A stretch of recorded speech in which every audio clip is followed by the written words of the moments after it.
It's 8 p.m. and here are our top stories. If your weekend plans involve taking I-70, get ready for a big shift. 4 years ago, this was all on a piece of paper, and now we're actually standing in a tunnel. The project that has drivers preparing for headaches. We break down what you should probably know before walking out the door.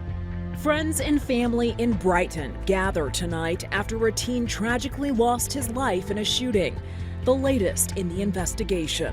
Well, after getting a slap on the wrist for violating terms of her bond, Tina Peters is making demands for a recount.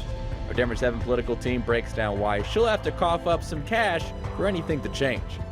Plus, staffing shortages are hitting every industry, causing detriment at a 911 dispatch center. With the fire, there was so many calls coming in at once that they were just dropping. People couldn't even get through. What dispatch centers are doing to get more people on the phones. And we are approaching 10 years since the Aurora Theater shooting, and one survivor is trying to help those still healing. We're going to play a bunch of songs of hope for people. How you can support victims and families in their recovery journey. Good evening and thank you for watching Denver 7 News on Local 3. I'm Jessica Porter. I'm Danny New. Let's take a live look at I-70 right now, where that brand new tunnel is set to finally open to hundreds of thousands of drivers in the Denver Metro on Monday morning. That's right. Denver 7 has been covering this project all week, but here's the catch.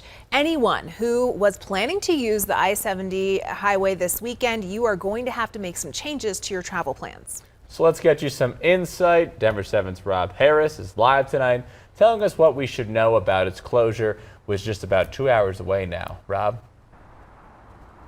Yeah, so Danny, the good news is your morning commute, if you're headed eastbound on I-70, should be a lot smoother than you're used to. That's because that eastbound tunnel they've been working on for years is going to finally be open to drivers. The not so good part is that before they can open up the floodgates on this new tunnel, they got to completely shut off eastbound traffic. I-70 eastbound will be closed from Washington Street to I-270, starting at 10 o'clock Friday evening. It'll reopen Monday morning at 5 a.m. In the meantime, drivers will take I-25 north to I-76, take I-76 to I-276, and then take that back down to I-70. It might cramp your style a little bit this weekend, but CDOT's promising a much better commute Monday onward in exchange for your patience. I know that we've been under construction for quite a number of years, and we've been in narrow lanes. We've had, if you're driving that outside lane, you're actually going over some of the inlets that we've installed for drainage. And so all of that will be removed when we make this switch. You'll no longer be driving over inlets. You'll no longer have those narrow lanes with the barrier right next to you, very little shoulder.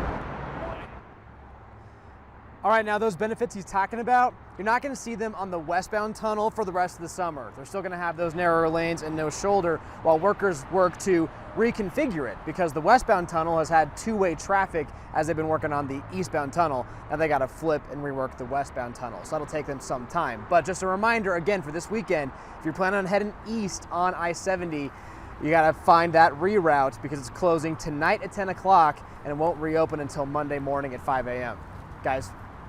Thank you, Rob. And right now you're taking a look at Kevin Mitchell Park, where friends and families of 17-year-old Josiah Gonzalez are gathering in remembrance of the teen. Gonzalez was shot Tuesday night at that park. His mother tells Denver 7 Josiah was just about to enter his senior year of high school and loved fishing and hanging out with his friends. Brighton police say that a suspect was arrested at a home in Commerce City Thursday night and is being held at a juvenile detention center. Denver police shot and killed a man today who they say was stabbing a woman when they arrived on scene. This happened at the intersection of East 51st Avenue and Grant Street in the Globeville neighborhood. The woman was taken to the hospital in serious condition. Police say their officers were not injured. No word on the identity of the victim or the man who was killed. And a tragic accident in Jefferson County today. A 4-year-old boy was killed after a tree fell on him while slacklining. This happened on South J Street near 285 in Harlan. Right now it's not clear what caused the tree to fall. The deputies say other kids were there as well, and this has been traumatic for all of them. Grief counselors have been on scene all day. Mesa County Clerk Tina Peters is getting off with a stern warning after traveling out of state without a judge's permission. Peters was prohibited from leaving the state after being indicted on charges in March in relation to tampering with election equipment. But a judge rescinded a warrant for her arrest but restricted any future travel. Now Peters and Ron Hanks have their focus set on a recount of last month's primary. Denver 7's Megan Lopez takes a look at these candidates' requests and what it takes to trigger a recount. These are the letters that candidates Tina Peters and Ron Hanks sent to the Secretary of State's office this week requesting a recount. The two letters use much of the same language and talking points. Both, for instance, say they have reason to believe that there was extensive malfeasance that occurred in the primary. Both said that they won at the statewide assembly. Peters said that she won a straw poll, and Hanks said he did direct polling of 68,000 voters after the election and claims he was up by 8%. Here's the thing, though. Both candidates lost by wide margins. These are the election results, and you can see that Hanks lost by more than 56,000 votes, earning 45% of the electorate, while Joe O'Dea won 54%. In Tina Peters' case, she lost to Pam Anderson by more than 88,000 votes. The election map is pretty stark. Peters only won 7 counties. Her home county, Mesa, was not one of them. That one went to Pam Anderson. Now, when elections are close, an automated recount is triggered in Colorado. It can also be requested, though, within 28 days of an election. However, given those wide margins, it's incumbent on the people requesting the recount to pay for it. The Secretary of State's office sent this email back to both Peters and Hanks, saying it's going to cost them each $236,279 for that recount. I took a closer look at their latest campaign finance reports and found neither candidate has anywhere near that amount. Peters has about $33,000 cash on hand as of the June 27th filing deadline. Her total campaign contributions for the entire election, $216,000. Hanks, meanwhile, had $20,000 cash on hand as of June 8th. His campaign only raised $125,000, including $35,000 in loans from Hanks. The money for the recount was due today.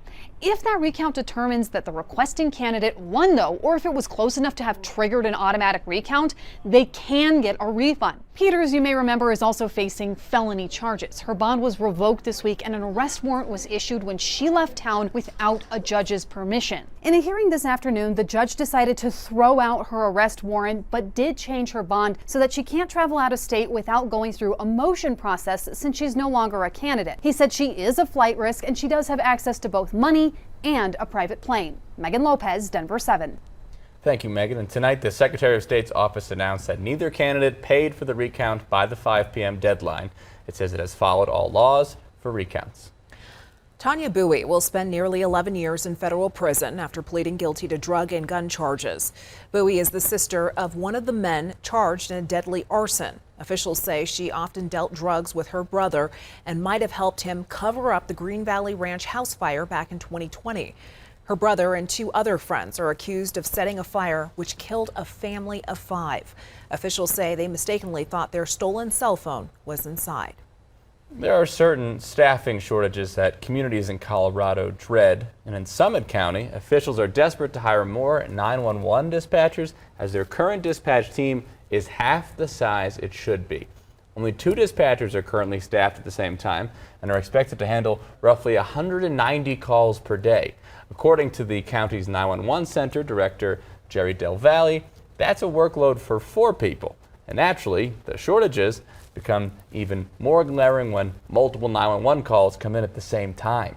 There's been times where that second call could be a choking baby. As a matter of fact, we've had that happen where, that choking baby, we have to transfer and put the other person on hold. Part of the shortage has to do with Summit County's workforce housing crisis. What they get paid, just isn't enough to pay rent, and that's if there's even a unit available. Summit County's housing director says their priority now is to create hundreds of more workforce housing units in the coming years.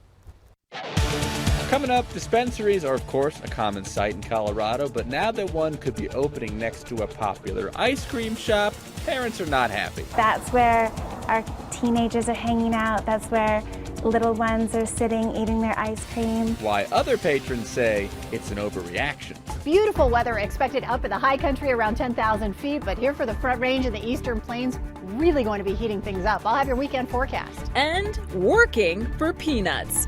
The only in Colorado Mountain Challenge you have to see to believe.